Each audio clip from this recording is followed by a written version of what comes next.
Hi students, welcome to the channel. Our today's topic is advantages of using thick clients. As in the previous video, we have discussed the general meaning, the general introduction of using thick clients in cloud computing. Now we will discuss the advantages.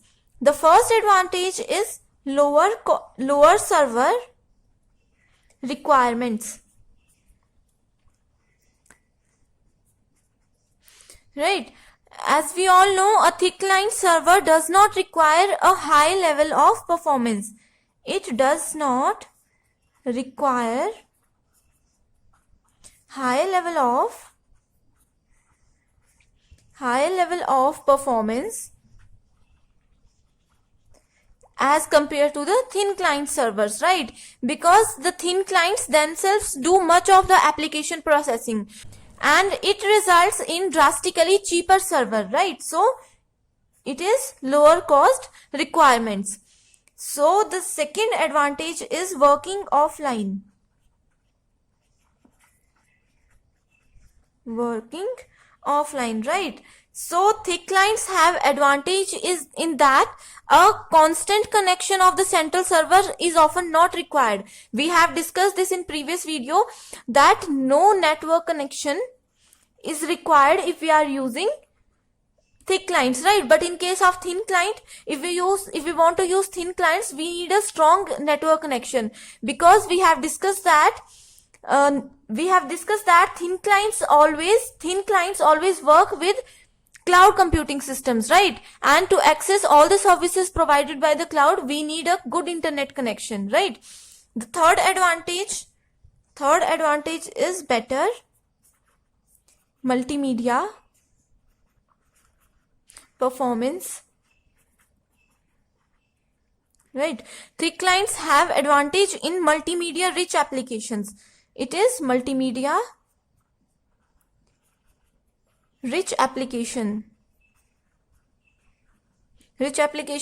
that would be bandwidth intensive if fully served, right? And for example, thick clients are well suited for video games. These are well suited for video games, right? That means with the use of thick client, we can play some video games that does not require any internet connection, right? But in case of thin clients, if we want to play video games, we need a strong internet connection, right? Fourth advantage is it is more flexible.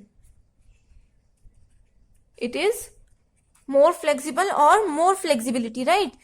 And on some operating system, software products are designed for personal computers that have their own local resources, right? And running these softwares in the thin client environment can be difficult. So if we want to run such kind of software, such kind of application, then we use thick clients only. The fifth advantage is using existing infrastructure, right? If we want to use the existing infrastructure or the available infrastructure, we can easily use thick client system, right? As many people have very fast local personal computers, right? They have already so many infrastructure systems to run thick clients at no extra cost. So we can easily use this type of systems. The sixth advantage we have is higher server capacity. The more work that is carried out by the client, the less server needs to do, right? So increasing the number of users with each server can be supported easily with the help of this advantage, that is higher server capacity. So this is all about advantages of using thin clients in case of cloud computing. I hope you like this video. Thank you so much for watching this.